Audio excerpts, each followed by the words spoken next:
What up, guys? I'm Nastyflubber. Welcome back to the channel. Today we're going to be doing something different. Uh, we're going to be discussing two things. Well, one thing, but two topics of it. Uh, First of all, I want you guys in the comment section below to let me know what you would want this, say, episode, series, whatever you want to call it, be called. I'm going to try to do this once a month where I'll take one topic or two topics and discuss it with you guys. You guys can give me your opinions. Tell me what you want me to discuss. So, first of all, first topic is going to be deepfakes. If you don't know what deepfakes are, they basically where you take someone's face and transplant it onto someone else's within a video to make it appear as that first person is saying things that they haven't said. In case you don't know, you should check out Deepfakery. A good friend of mine, also a guy that has helped me out on my channel, as I call him, my YouTube manager. He's got all these videos,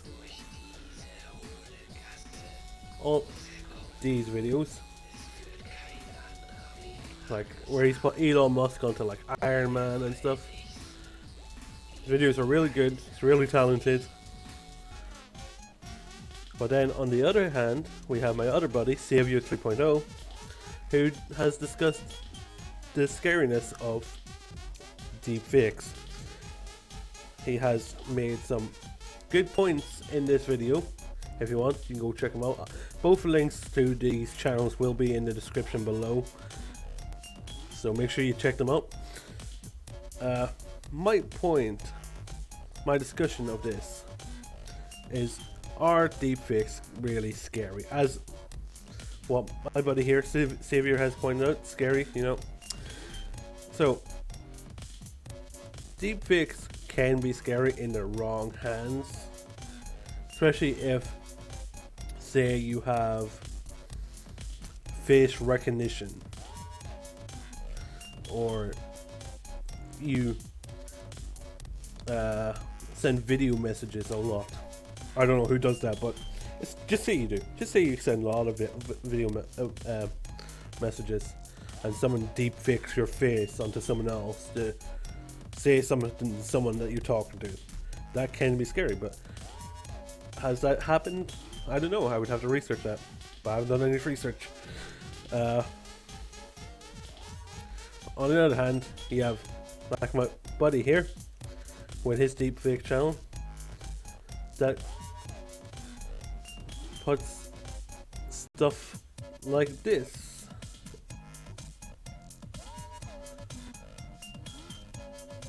You have the Elon Musk on the face of Iron Man, Tony Stark, shall we say. Now, I think that is really cool. You'd not like, you know, if you've ever watched Iron Man, you know that that's not what Tony Stark looks like. That's the whole point, to make things look different, to make you go, that's different. Like, if you didn't know this was a deep fake, if this was just Iron Man, I am Iron Man, you would not, and you never watched Iron Man, you'd think that would be the movie. But it's not. It's Elon Musk. So, the question still lives. Are deepfakes scary? In my opinion, no. So, in my opinion, deepfakes are not scary. But let's get some of the points that Savior has made. Deepfakes, that's right. Now, I've been talking about lots of different things on this channel with the dystopian series, obviously, along with my music. It's something I want to keep going because it interests me and I don't think many people are doing it.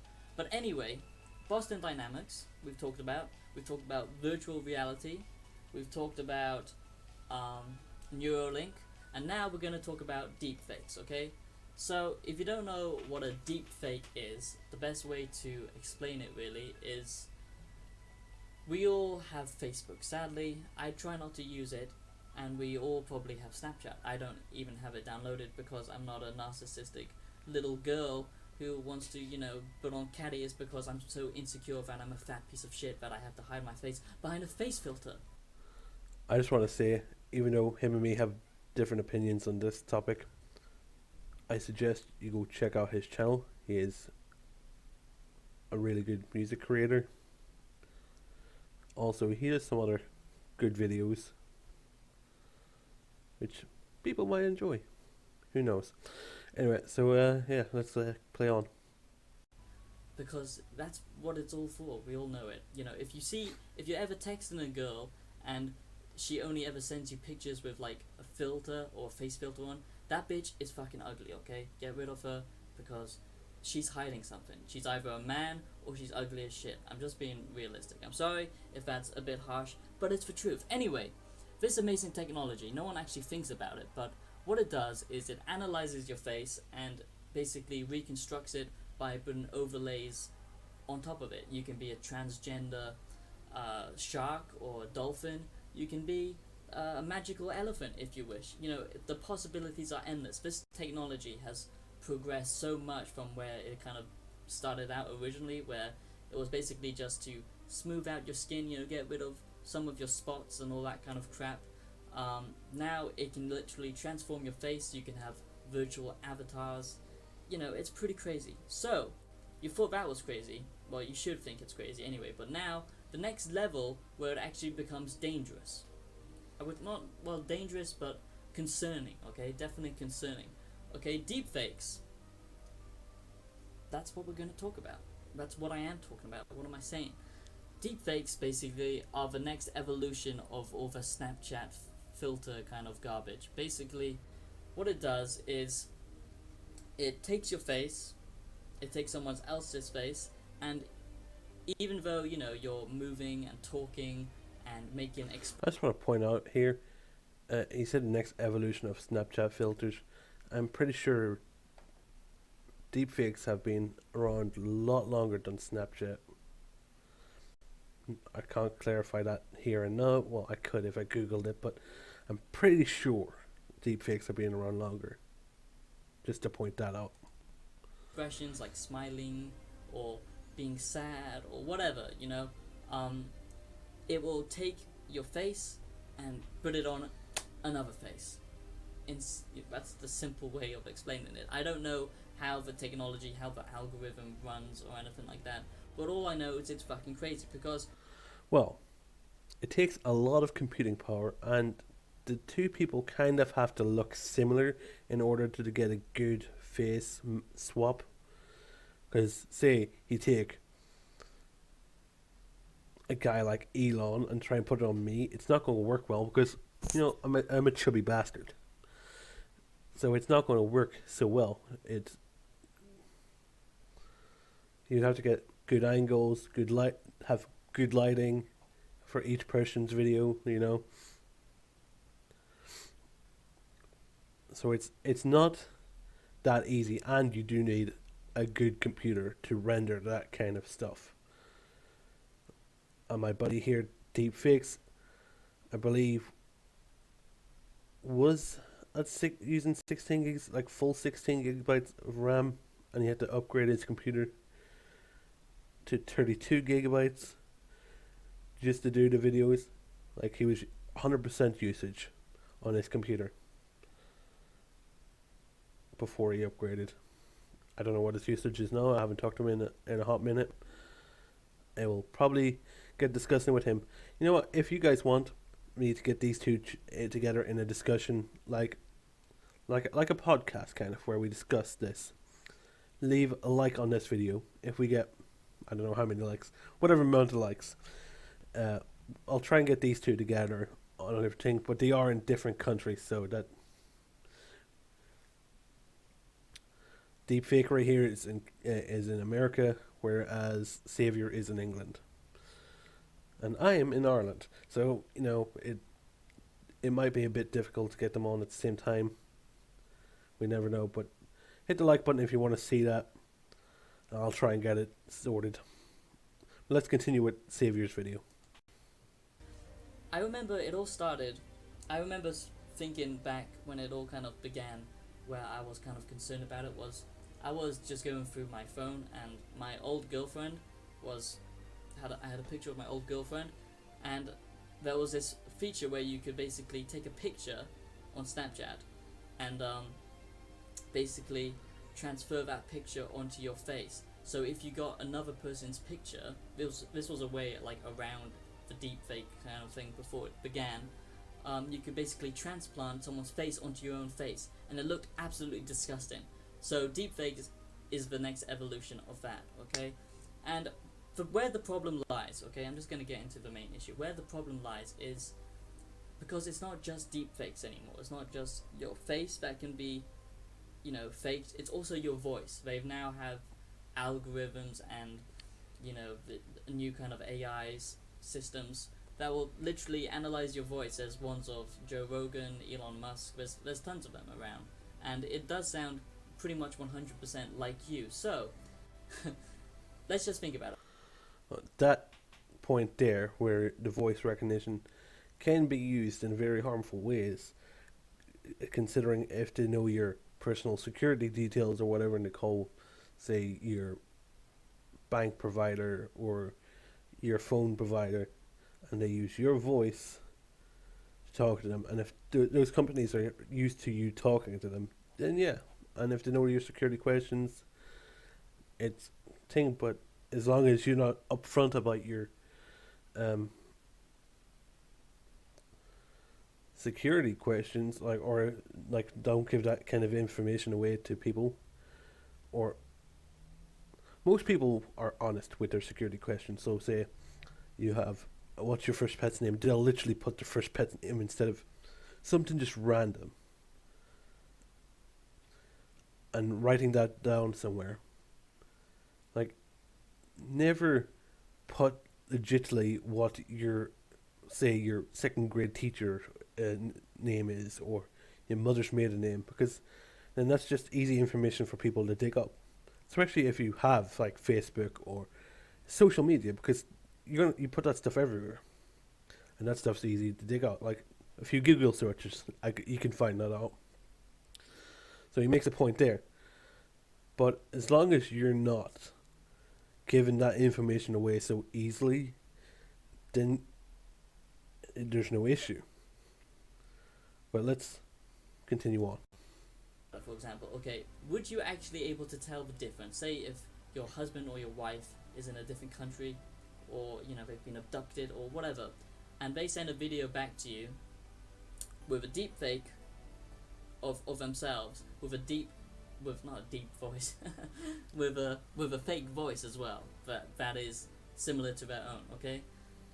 You weren't able to tell the difference, what I'm saying, between your husband, your loved ones, your family, your children, everything that you know and love and care about, anything that makes you a human, can now all be replicated by machines. So, you could be held for ransom, your privacy obviously could be leaked for, all kinds of sick reasons. Pornography is a big thing. Not that I know about that, of course, obviously.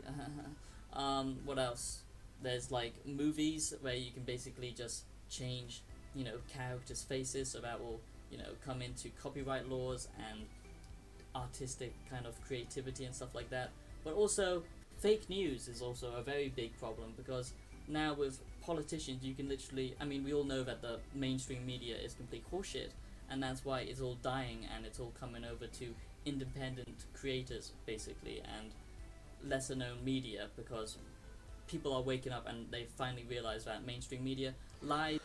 The whole fake news thing depends on what he's talking about, like what type of fake news. Like if it's people doing fake news trying to pass it off as legit news, then yes, that's fucked up.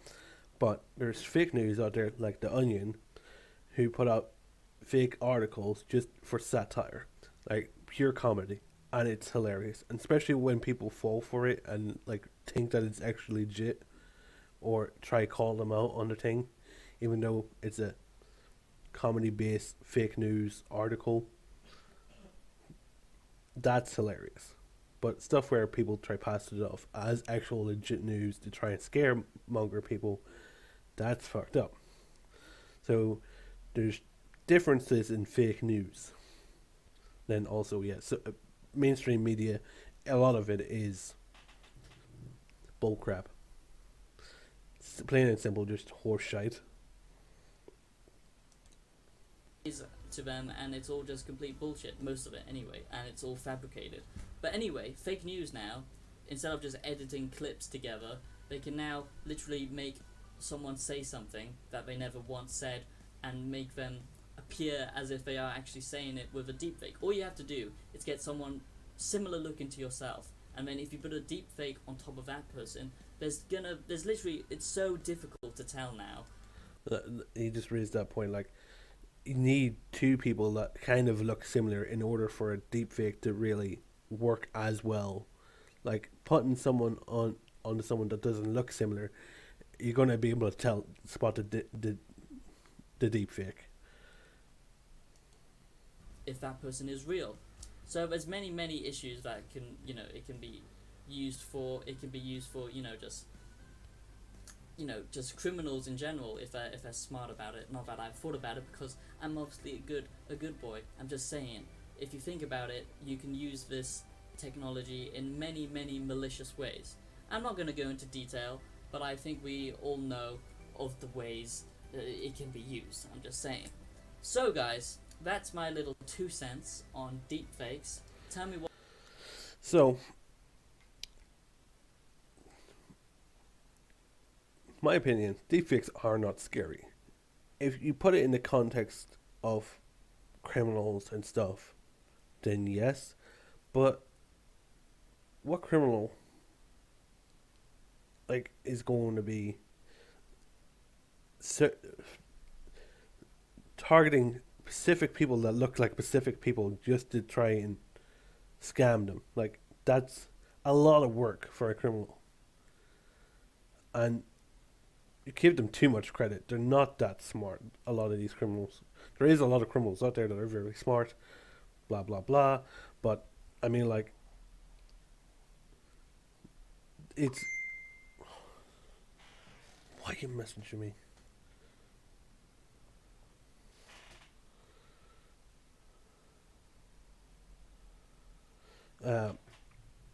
Yeah, so... Give me your opinions in the cops. If I could speak fucking English, give me your opinions in the comment section below. If you, and also, let me know what you want me to discuss next. Stop fucking beeping. Let me know what you want me to discuss next, and try and come up with a name for these discussions, opinion topics, or whatever the hell you want to call it. Leave in the comment section below, and the one that's most liked I'll use. Doesn't matter what it is. And I'll catch yous in the next one. Peace out.